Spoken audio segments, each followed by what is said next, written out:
Apakah agama itu buatan Tuhan atau buatan manusia? Kalau agama itu buatan Tuhan, kenapa tafsirnya beda-beda? Kenapa antar agama beda-beda wahyu atau ayatnya? Kenapa? Kalau agama itu buatan manusia, kenapa bisa bertahan sampai ribuan tahun? Ini sungguh tidak masuk akal. Ya nggak sih? Kalian pernah bertanya-tanya nggak dalam hati hal seperti ini? Nah, di video ini saya akan bongkar ya, tapi janji ya, jangan kasih tahu siapa-siapa ya. Ini rahasia kita berdua ya. Di video ini saya akan bongkar apa rahasianya, apa jawabannya. Jadi guys, untuk menjawab pertanyaan ini ada berbagai versi ya. Ada dari versi sosiologi, filsafat, akademis, ya, dari agama, dari keimanan dan lain sebagainya. Ada berbagai sudut pandangnya. Jadi kita mulai dari sudut pandang agama. Dari sudut pandang agama, wahyu, agama, dan lain sebagainya itu bersumber dari Tuhan. Ya, saya tahu wahyu itu turun dari malaikat, tapi yang menurunkan itu adalah Tuhan. Yaitu artinya bahwa dalam agama itu diciptakan oleh Tuhan, bukan diciptakan oleh manusia. Itu dari sudut pandang agama ya, dari sudut pandang agama Kristen, agama Islam, agama Katolik, dan lain sebagainya ya. Jadi rata-rata agama samawi itu menganggap bahwa agamanya itu adalah ciptaan Tuhan, bukan ciptaan manusia, apalagi ciptaan SpongeBob ya. Selain itu, kalau kita melihat dari sudut pandang sosiologis atau dari sudut pandang filsafat misalnya ya. Jadi ada seorang filsuf bernama Karl Marx ya. Karl Marx bisa dikategorikan sebagai filsuf ya.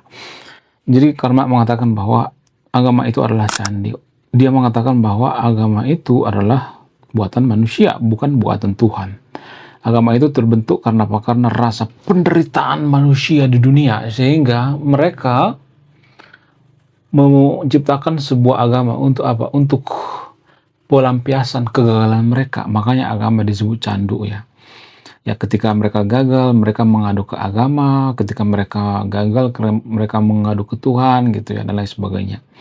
Itulah alasannya kenapa kalau kita perhatikan di zaman sekarang ini, orang kaya itu nggak terlalu musingin agama gitu. Kalau orang kaya beneran maksudnya ya, ketemu dengan orang kaya beneran, mereka nggak pernah bicara agama. Mereka bicara tentang ide gitu ya, lapangan kerja dan sebagainya. Investor itu nggak peduli dengan agama. Itulah alasannya kenapa mereka itu nggak kompromi dengan urusan agama.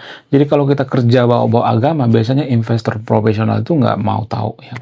Pokoknya kalau lu melakukan ritual ibadah ya di luar jam kerja, jangan pas jam kerja. Itu dari sudut pandang investor ya. Itu dari sudut pandang filsafat ya. Tapi disclaimer on ya, saya tidak nyuruh yang nonton video ini percaya dengan apa yang saya katakan. Di sini saya ngambil dari sudut pandang ya. Saya tidak mendoktrin Anda yang nonton video ini. Saya tidak mendogma Anda. Saya tidak memaksakan kehendak saya sama Anda. Saya ngajak yang nonton video ini untuk berpikir kritis ya. Kemudian kalau kita ambil dari sudut pandang akademisi misalnya, dari kaum intelektual misalnya. Jadi kaum intelektual itu berpendapat bahwa agama itu adalah culture, budaya. Dari dulu sudah ada memang ya. Terus ya makin hari makin berkembang, jadilah yang namanya agama. Itu dari sudut pandang akademis ya, dari sudut pandang kaum intelektual. Nah yang jadi pertanyaan, mana yang paling benar dari berbagai sudut pandang yang barusan saya katakan? Saya tidak akan menyimpulkannya, simpulkan sendiri. Kalau saya menyimpulkan itu artinya saya berpihak. Jadi di sini saya berdiri di atas kebenaran, bukan di atas agama, bukan di atas filsafat, tapi di atas kebenaran. Kalau misalnya kita berdiri dari sudut pandang agama, kita akan mengatakan bahwa ya agama itu buatan Tuhan gitu ya. Kalau kita berdiri dari sudut pandang filsafat, agama itu ya buatan manusia gitu ya. Dari akademis ya agama itu culture, budaya ya. Itu tradisi-tradisi kuno gitu, tradisi masa lalu gitu ya. Kemudian ada satu versi lagi tuh ya. Dari versi ateis misalnya. Kita ngambil dari sudut pandang ateis ya. Ateis berpikir bahwa agama itu ya murni ciptaan manusia, bukan ciptaan Tuhan ya. Jadi ada sebagian ateis berpikir bahwa agama itu adalah partai politik zaman purba. Kenapa ateis mengatakan seperti itu? Karena biasanya ateis melihat, bukan berarti saya nyuruh yang nonton video untuk ateis ya, disclaimer on ya, saya tidak ada niat jahat di sini ya, saya tidak ada mensreya di sini, saya tidak ngajak yang nonton video untuk jadi ateis ya, disclaimer on ya. Jadi ateis berpikir bahwa agama itu ada unsur politiknya gitu. Apa hubungannya agama dengan politik? Iya sangat berhubungan kalau kita perhatikan juga ya. Bukan berarti saya pro ateis ya. Kalau kita perhatikan agama Kristen dan agama Islam itu pernah perang ya, perang salib. Itu ada unsur politiknya. Kalau nggak ada unsur politiknya nggak ini guys ya, nggak bakal perang mereka itu ya. Artinya gini, agama dengan politik itu ya, kita bandingkan misalnya nih agama dengan partai politik. Ada persamaannya, itu dari sudut pandang ateis ya, bukan dari sudut pandang saya ya. Ada persamaannya, apa itu persamaannya? Persamaannya itu, agama dan partai itu sama-sama bikin mabok gitu ya. Ada yang mabok agama, ada yang mabok partai gitu, atau mau ideologi ya. Kita ambil contoh misalnya, ya. Di Konoha itu, ada antar umat beragama yang mabok gitu ya. Ada tuh ya yang mabuk agama, makanya Konoha itu disebut dengan negeri mabuk agama ya. Nggak semuanya tapi ya, tapi banyak juga yang mabuk di Konoha kalau saya perhatikan. Apa sih ciri-ciri daripada mabuk agama? Mabuk agama itu berlebihan dalam beragama gitu ya. Dosisnya kebanyakan sehingga dia sering mempersekusi rumah ibadah orang lain, bubarin paksa, kemudian teriak-teriak agama yang paling benar, agama yang paling suci, sudah seperti tanda tangan masuk surga gitu. Padahal kan surga itu kan secara ilmiah tidak bisa dibuktikan secara ilmiah ya. Tapi dia sudah mengklaim masuk surga dan sebagainya. Jadi agak sedikit halu gitu ya. Jadi di Konoha ada banyak orang seperti ini ya. Bukan berarti saya nyuruh yang untuk video untuk tidak mabuk agama. Terserah kalau mau agama saya nggak nyuruh ya, nggak ada urusannya. Kemudian selain itu ya partai juga bisa bikin orang mabok guys.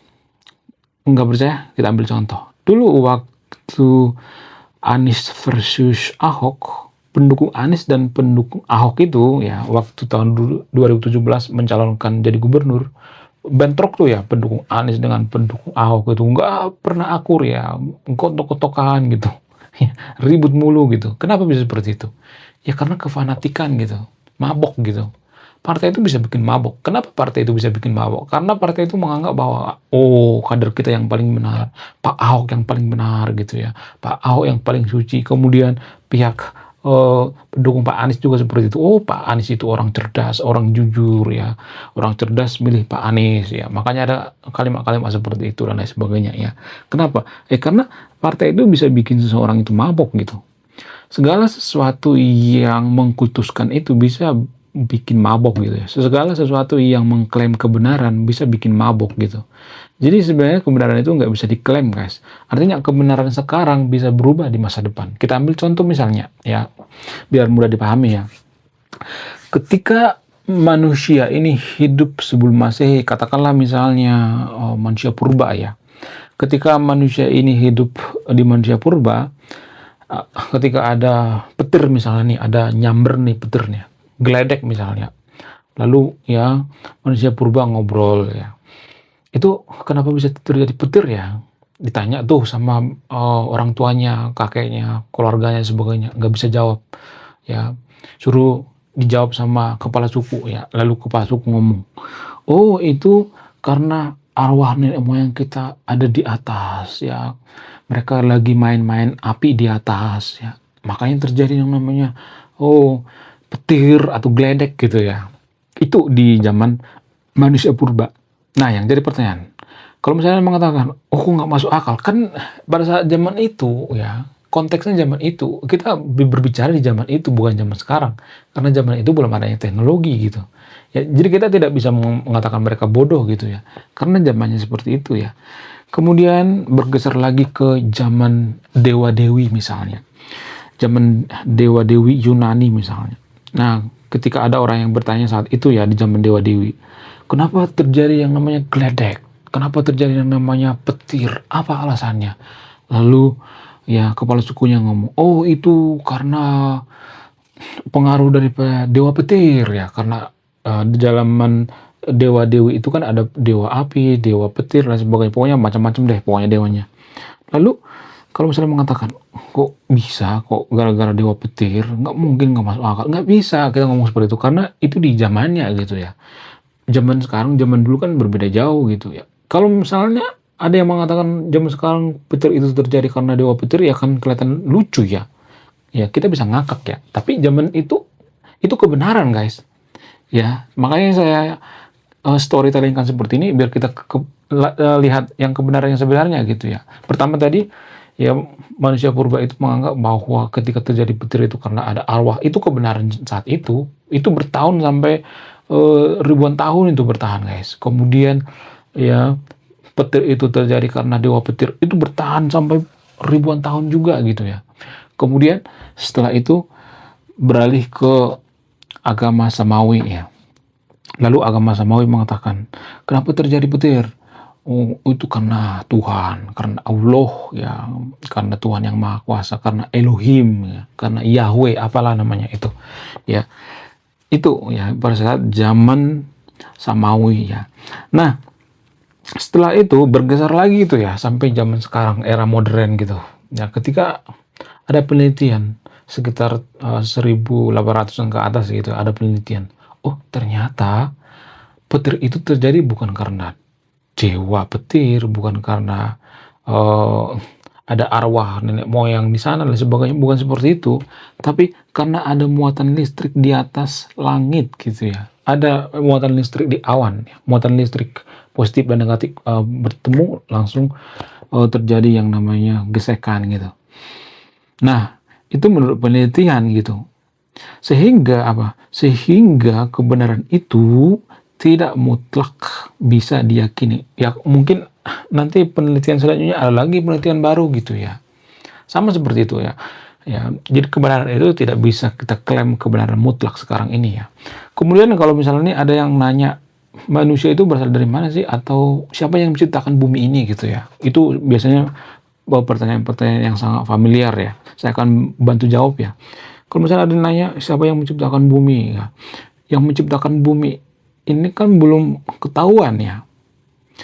Lah, masa ada bumi nggak ada penciptanya? Ya yang ciptakan Tuhan dong. Ya sama, pertanyaan ini sama seperti yang saya katakan tadi itu. Ya, kalau misalnya di zaman Dewa Dewi kuno ditanya siapa yang menciptakan petir gitu. Kalau misalnya ada yang mengatakan, ya kita kan belum tahu ya.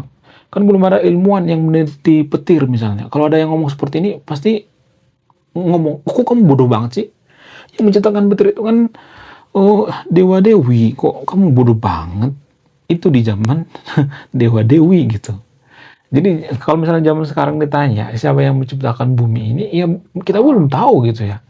Yang kita tahu itu sejauh pengetahuan manusia sekarang ini ya masih mentok dengan yang namanya uh, Big Bang gitu ya. Ada semacam atom purba, lalu terjadi yang namanya ledakan, tiba-tiba duar gitu ya, terjadi yang namanya ledakan Big Bang. Nah, sebelum ledakan ini kan belum ada tuh ya. Ini harus hati-hati ya saya menjelaskan ya, karena ini sering susah dipahami ya. Jadi penciptaan bumi ini menurut Stephen Hawking ya, saya tidak berpihak pada Stephen Hawking di sini ya. Bumi ini tercipta sekitar puluhan miliar tahun yang lalu ya. Jadi berdasarkan trial error ya, dicoba terus dicoba sampai miliaran tahun terus ya. Kemudian jadi, kalau cuma sekali doang dicoba memang gagal gitu. Tapi kan kalau miliaran kali kan terus ya bisa terbentuk kan. Nah, kalau misalnya ditanya dari mana terbentuknya bumi ini, ya jawabannya ya penelitiannya masih nanggung gitu, belum selesai gitu, belum ada ujungnya gitu ya. Tiba-tiba ada orang yang mengatakan, oh ini karena Tuhan, karena Allah. Kita nggak bisa mengklaim seperti itu ya. Tapi dari sudut pandang agama sah-sah aja gitu.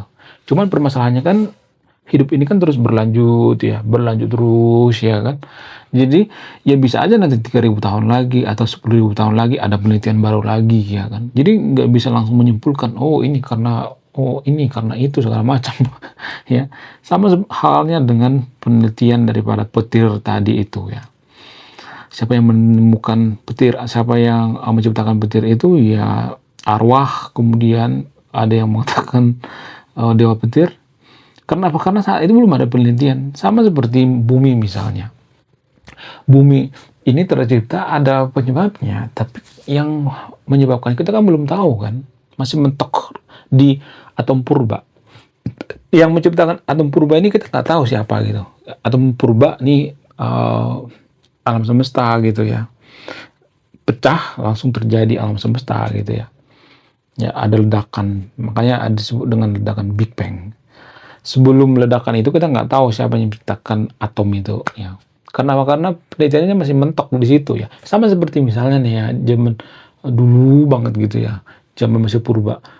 Masa nggak ada pencipta petir ya? Masa lu nggak mau mengatakan bahwa pencipta petir itu adalah arwah nenek moyang kita? Itu adalah jawaban jalan pintas gitu ya.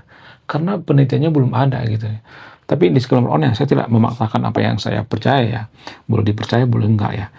Saya tidak berpihak di sini, saya tidak berpihak pada orang yang beragama, saya tidak berpihak pada orang yang tidak beragama juga gitu ya. Saya berpihak pada kebenaran gitu.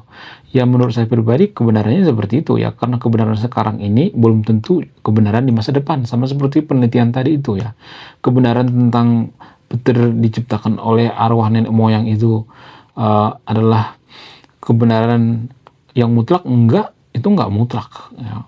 Kebenaran itu bisa bergeser gitu, bergeser terus ya kan, sepanjang hidup manusia ya. Tapi mohon maaf bagi yang nonton videonya, sekali lagi saya katakan ya, saya tidak ada niat nyuruh yang nonton video untuk ateis atau agnostik ya. Ya, saya di sini hanya berdiri di atas kaum intelektual gitu ya, kaum akademis ya. Kemudian apalagi pertanyaan-pertanyaan selanjutnya seperti misalnya penciptaan manusia. Nah, penciptaan manusia juga sama seperti itu.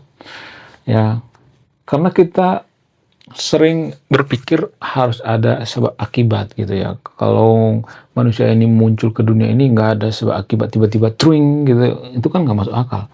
Ya, dalam agama Samawi biasa disebut dengan dari tanah atau saripati tanah ya. Kemudian ada yang mengatakan, oh kita itu alien gitu, ada macam-macam pokoknya ya. Kemudian ada yang mengatakan, oh manusia itu sebenarnya berasal dari dunia lain ya. Ada dunia paling bawah tuh ya, ya maksudnya dari dasar bumi gitu. Ada yang percaya seperti itu ya, macam-macam. Ada yang percaya bahwa kita itu dari matahari gitu ya. Kemudian ada yang percaya bahwa kita tuh dari serigala gitu ya. Orang di dunia ini ada yang percaya seperti itu guys ya. Orang Mongolia percaya mereka itu berasal dari serigala gitu ya. Ada yang percaya bahwa mereka itu berasal dari beruang gitu ya. Kita nggak bisa menyalahkan mereka. Ada yang percaya mereka itu berasal dari bambu gitu ya, bambu pecah gitu. Ada kepercayaan orang Batak kan gitu ya. Manusia itu berasal dari mana? Manusia pertama itu berasal dari mana? Dari ya bambu pecah gitu ya, pecah gitu. Ya ketika bambunya pecah, ya lahirlah manusia. Jadi di zaman dulu, zaman orang Batak banget ya, dulu banget itu dipercaya guys ya. Sekitar 3000 tahun yang lalu itu dipercaya gitu, karena belum ada penelitian gitu. Yang namanya zaman itu belum ada penelitian, kita nggak bisa menyalahkan mereka. Kalau kita ketawa sekarang ini, ya itu karena kita melewati masa yang sudah lama banget gitu ya. Ya mungkin kalau misalnya zaman sekarang ada orang mengatakan bahwa yang menciptakan itu Tuhan, ya nanti 20.000 tahun lagi gitu ke depan lagi kita kan diketawain juga kan. Ya, kepercayaan kita bisa diketawain guys. Menurut kalian gimana? Apakah ini masuk akal atau tidak? Kemudian kalau menurut sains ya, manusia itu berasal dari yang namanya trial dan error juga ya. Sebelum evolusi ya. Sebelum evolusi itu ada yang namanya kejadian tertentu ya. Biasa disebut dengan Cyanobacteria. Cyanobacteria ini berada pada situasi tertentu ya, ada zat kimia belerang apa segala macam, lupa saya namanya, tapi ya ada semacam zat datang dari luar angkasa gitu ya, ya mirip-mirip seperti batu meteor gitu dan lain sebagainya ya, datang ke dunia ini lalu membentuk sebuah bakteri ya. Dari bakteri apa hubungannya bakteri dengan manusia? Nah ya, jadi ini menurut sains ya, bukan menurut saya. Dari bakteri terus berevolusi, terus. Jadi ya sampai simpanse gitu, sampai mirip-mirip simpanse. Bukan kita berasal dari simpanse ya, sampai terus berevolusi ya. Bakteri kan makhluk bumi yang ada di dunia ini kan mereka juga berasal dari bakteri juga kan, dari awalnya kan. Ya seperti ikan hiu misalnya, ikan hiu nggak mungkin tiba-tiba muncul ikan hiu, ada prosesnya tuh ya. Kemudian macam-macam pokoknya. Kemudian ada perubahan lingkungan gitu ya, maksudnya ya ada berevolusi sama lingkungan. Kita tuh sebenarnya berevolusi sama lingkungan guys, tanpa kita sadari. Ya, seperti contoh misalnya, orang Asia itu kenapa hidungnya pesek? Karena apa? Karena banyak oksigen di Asia Tenggara. Kalau di luar negeri, di Eropa, kenapa hidung mereka itu mancung gitu? Ya, karena dengan hidung mancung mereka akan menyerap banyak oksigen gitu. Kita kan nggak perlu ngapain ya harus hidung mancung, pesek juga bisa gitu, tergantung lingkungan gitu. Kemudian kenapa kulit orang Asia Tenggara ya seperti Indonesia itu agak gelap gitu? Karena apa? Karena melindungi kulit kita dari sinar UV gitu, sinar matahari. Karena di Indonesia itu banyak matahari ya, ya curah mataharinya itu panjang, sehingga sehingga kulit kita itu menyesuaikan dengan lingkungan agak gelap gitu ya. Lalu bagaimana dengan orang barat? Orang barat itu mataharinya sedikit sehingga apa? Sehingga mereka kulitnya agak putih gitu ya. Kemudian orang Bajo, kenapa mereka bisa menyelam sampai 10 menit gitu? Karena limpa mereka ya berbeda dengan limpa kita. Jadi kita tuh berevolusi ya. Apa bukti evolusi di tubuh manusia? Tulang ekor. Manusia kan punya tulang ekor, guys. Itu secara sains ya. Jangan berpikir bahwa saya juga percaya. Jangan, saya tidak mendoktrin yang tervideo ya. Ada tulang ekor. Ya, apa itu tulang ekor? Tulang ekor itu bekas daripada dulu kita punya ekor. Manusia itu dulu punya ekor. Ada ekornya. Kenapa sekarang nggak pakai ekor lagi? Iya, karena menyesuaikan dengan lingkungan gitu. Repot kan kalau ada ekornya gitu. Ya, ya. Jadi selain itu apa lagi? Ada lagi bulu kita. Bulu kita ini kan turunan daripada evolusi ya. Kemudian gigi geraham gitu. Ya, kenapa manusia itu ada gerahamnya yang tegas gitu ya, ada yang lebar gitu rahangnya gitu. Manusia purba itu rahangnya lebar. Kenapa? Karena mereka terbiasa gigit daging-daging yang sangat keras gitu. Beda dengan orang-orang Eropa. Orang Eropa itu mereka nggak seperti itu ya, karena teknologi mereka lebih ini ya, lebih cepat berkembang ya, sehingga mereka nggak butuh mengunyah dengan sangat keras gitu. Tapi kalau Neanderthal ya agak ini ya keras ya rahangnya, melebar ya. Jadi semakin melebar rahang seseorang itu ya semakin lambat evolusinya gitu ya. Itulah alasannya kenapa kalau kita perhatikan orang-orang Batak itu rahangnya agak melebar gitu ya. Kenapa? Karena kondisi lingkungan ya. Di sana itu di tanah Batak dulu itu makanan itu keras-keras di sana ya. Seperti misalnya daging ya keras-keras ya, kemudian nasinya juga keras-keras di sana ya. Ya pokoknya makanan yang keras-keras gitu ya. Kemudian mereka juga naik turun gunung kan sana kan gunung-gunung ya, sehingga lehernya agak tebel gitu ya. Sehingga ini menyesuaikan diri dengan lingkungan. Semua menyesuaikan diri dengan lingkungan guys ya. Manusia itu tanpa sadari menyesuaikan diri dengan lingkungan. Mungkin sejuta tahun lagi ada perubahan lagi gitu ya, ada perubahan lagi ya. Sama seperti orang Eropa, kenapa rambutnya pirang? Kenapa? Karena ya di sana itu kurang matahari ya. Sehingga apa? Sehingga biar rambutnya nggak kekurangan vitamin, ya menyesuaikan diri dengan lingkungan gitu, lingkungan di sana gitu. Ya, biasanya di daerah salju itu kulitnya putih karena apa? Karena ya jarang kena matahari gitu ya. Beda dengan di Indonesia itu kan ya, tiap hari kena matahari ya, makanya gelap gitu ya. Jadi sesuai dengan lingkungannya. Ya, tanpa kita sadari manusia itu berevolusi guys ya. Ada itu urutannya dari Cyanobacteria terus berevolusi terus ya sampai ikan ya berbentuk ikan, kemudian terus ya membentuk seperti ikan hiu ya, terus membentuk seperti buaya, terus seperti simpanse, mirip seperti simpanse dan sebagainya bla bla. Terus sampai apa? Sampai bonobo, kemudian turunannya manusia purba dan sebagainya ya. Jadi itu berevolusi. Tapi berevolusi ini bukan cuma sejam 2 jam gitu. Miliaran tahun guys. Bayangkan evolusi kita itu miliaran tahun. Ada trial dan error juga gitu. Itulah alasannya kenapa kita tuh sangat dekat dengan simpanse DNA-nya. Ya, bukan berarti saya mengatakan manusia sama dengan simpanse gitu. Tapi sangat dekat gitu. Saya juga nggak pengen kita itu mirip dengan simpanse. Ya, saya nggak pengen banget ya. Cuman pada datanya seperti itu gimana lagi coba kan? Saya bicara data gitu. Bukan berarti saya nyuruh yang untuk tidak beragama ya. Saya nggak ada ini ya, nggak ada niat ngajak Anda untuk tidak beragama, nggak seperti itu konsepnya ya. Saya ngomong dari sains ya, dari sudut pandang ilmiah. Tapi kalau misalnya mengatakan apakah manusia itu berasal dari Adam atau manusia purba, tergantung sudut pandang ya. Kalau lu orang si paling beragama, ya lu akan menjawab dari sudut pandang agama. Kalau lu orangnya itu saintifis, ya lu harus biasanya menjawab dari sains ya. Ya, gitu ya guys ya. Oke ya guys ya, saya tidak ada niat jahat di sini, saya tidak mengucapkan agama tertentu di sini ya. Saya tidak ada mensreya di sini ya. Oke, sekian video ini. Terima kasih sudah memahami. Saya warga bijaksana bijak sini, salam rasional.